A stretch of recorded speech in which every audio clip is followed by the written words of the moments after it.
Hey, it's Jen Scott, and today I'm going to be talking about my art portfolio that I submitted to get back into school.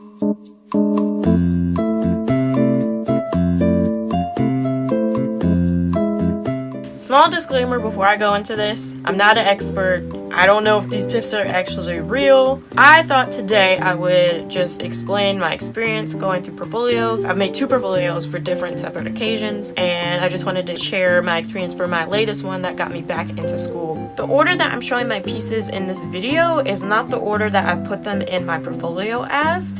I have like a little PDF that Slideroom just generates after you put in your portfolio, after you submit it to the school. I have that on my laptop. I'm going to show that at the end of the video just so you can see where I place my pieces in the actual portfolio. I used to go to Temple University, I used to go to Tyler, and I had a separate portfolio for going to Tyler. I unfortunately don't have that portfolio anymore. I have some of the pieces. I did recycle some of the pieces. I did that as a walk-in, like an in-person interview portfolio review. And this one that I did for UArts was just a digital through Slideroom. So these are kind of a little bit different, and I had a little bit of a different leeway with both. Going into school now, going into the college I'm going into, I know what major I wanted to go into, or I want to go into. I had a lot more graphic design work that I could include in my portfolio than before. What I'm gonna do, I have my laptop here, and I'm just gonna go through my pieces and explain why I put them in there, and maybe even put a couple tips and explain the application process. Alright, so I'm gonna start. My first piece that I put in, I tried to include a lot more graphic things. In this year that I took off from school, I was doing a lot of different work, just personal projects and things like that, so I felt like I had more to include that was more in the major that I wanted to go into. So I thought that that was a better look to put into my portfolio opposed to the technical things. That might be wrong. The first piece that I put in was actually some of my personal branding that I did for myself, for my YouTube channel, for my business cards. My business cards actually don't look like that, and also I changed how my YouTube branding looks. I think that it just showed that I'm kind of proactive in my graphic and my social media presence. I think this is one thing my mind process behind this is, since I'm coming in as I'm technically a freshman again, but I've been through school. I've been through a year at university before. I've been through a year of not being in a university. That's 2 years under my belt that I'm not in high school. So I just wanted to show that I was proactive in those years. The next piece that I had was this logo that I made for Chinatown, and I was gonna make a brochure, so a tour guide brochure, and the prompt was just to make a logo for that. Yeah, so I put this in here because I thought that it was a pretty good logo. The next thing that I put into my portfolio was the Bomb Tea logo branding identity project that I did. It's supposed to be a mock-up for a bubble tea brand. So I did the logo for it. I did also some illustrations, things that could go on the website, things that could go on brochures, things that could go on menus, and also a mascot character. I thought that it was a good representation of both my graphic design abilities and my illustrative abilities, and that I can mix them both together. Next, I put in the zine that I did. It's called Growing Pains. It was actually the prompt that I got it from. I took it from a project that Cat Creatures did from RISD. She had a project that was take the inspiration from another illustrator or I think hers was just another artist or illustrator, and then compile it into a zine. So I took inspiration from the zine from the Off-White Studios, their graphic design duo. You may know them from this book called Glyph. It has actually a really long title, but it's usually just shortened down the glyphs. So I wanted to convey feelings or emotions through typography or through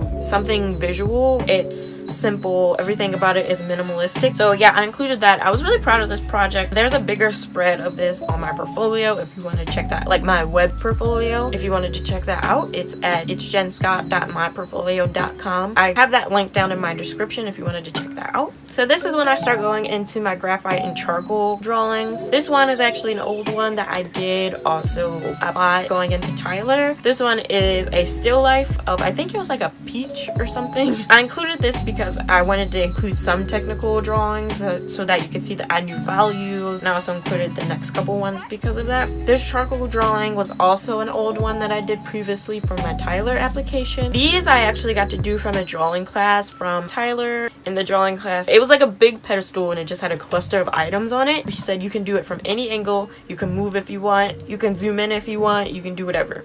So what I chose to do is like focus on this mannequin head. So I zoomed in a little bit on the perspective. So the next one is actually a graphite piece. It's like a perspective piece. This is the hallway of Tyler, and you just had to do like horizon lines and things like that. And this is also put in here to show that I know technical things, that I know about horizon lines, that I know about perspective, things like that. So the next piece that I put in here is a gouache illustration. It should actually be under the painting section, but I have it under illustration. It's on a 4x6 canvas panel, so it was small enough for me to scan in. Instead of taking a picture of it, I liked how the scan kind of brought out the brush strokes of the gouache. This was me going completely into a new medium. I never used gouache before. I was proud of it, but also because it showed that I was willing to go into different mediums, that I'm not just like a one-trick pony. This is also another thing. This is my first watercolor. There's also a video of this watercolor on my channel. This is another piece that was my first time working in the medium, and I wanted to showcase that I had a wide variety of like mediums that I could work in. It's not on the realistic side, it's more on an illustrative side,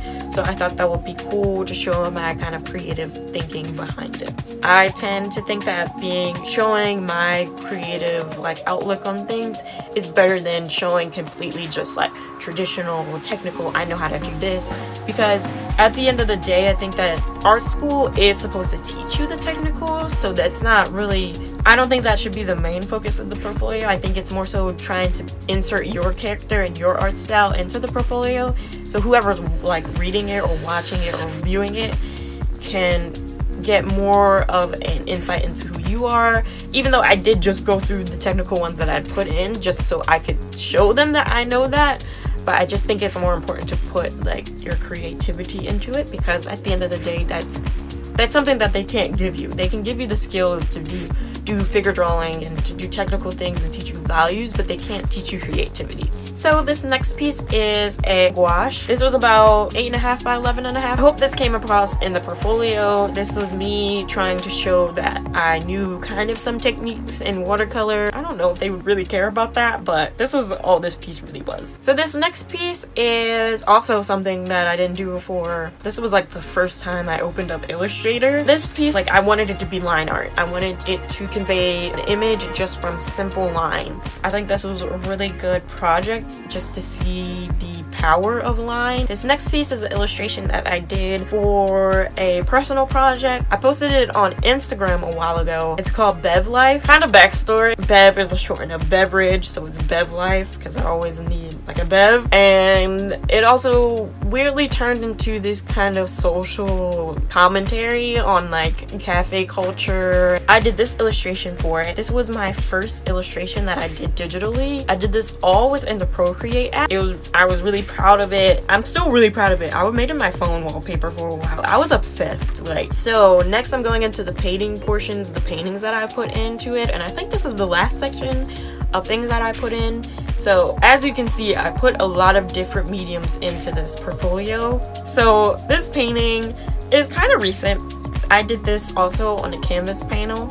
I included this one just because of my use of color. I don't know, I thought it was a cool painting. I put this painting in here also on my online portfolio. Also, probably, this was not my first painting, but this was the first painting I did that got me to realize that I wanted to go to art school. I don't know if the values are completely correct, but I think they show that I know at least baseline where some values are supposed to go. This one I had to include into my portfolio. Kind of like I was thinking outside of the box, like the kind of dress sort of piece that she has on is actually paper. So those are all the 15 pieces that I included in my portfolio. Now I will move on to the order that I put them in. I just wanted my strongest to be like my graphic design things, because that is the major that I was going into. So you can see that I scattered my graphic design out throughout my portfolio. So I started with graphic design, and then there's like another graphic design third way through, then fifth way through, then it doesn't happen for a while until the end. So then that's when you see the graphic design again. But then you also see my illustrative like work, and then you see my acrylic and my painting, and then you see my technical in the middle. I think that was a good kind of like order. I wanted to open it up seeing that I have some graphic experience and leave off that I have some graphic experience, but I also have all these other things under my belt. Cool. So as you can see, I did put my application in digitally. I have a reason for doing that. I applied for going back to school really late. I didn't have time to like schedule things. I just was trying to go and get stuff in, so I put mine in through SlideRoom. I don't think there's anything inherently bad with SlideRoom, but I just think it may be better just to get an idea of what people, I don't know. It's either or. I think it's really just has to do with your situation. If you just don't have enough time like I did, you can do SlideRoom. I think that SlideRoom really benefits people like in design and graphic design, things that work within an online medium. So I also think that worked in my favor. But if you are going into drawing or painting and you can really have these things in hand and they look better right in front of you in like a 3D format, then the interview would definitely benefit you more. What is burning me right now? My charger's overheating. Okay, so that concludes my art portfolio that I submitted to go back to school. I hope that could help someone. I hope my experience could help someone. I hope you could have some kind of insight if you're going into graphic design, just rules of thumb for things. Obviously, I didn't really touch on a lot, especially like the application process. So if you do have questions about that, just comment down below. I will be happy to answer, and I will see you guys in the next video. Bye!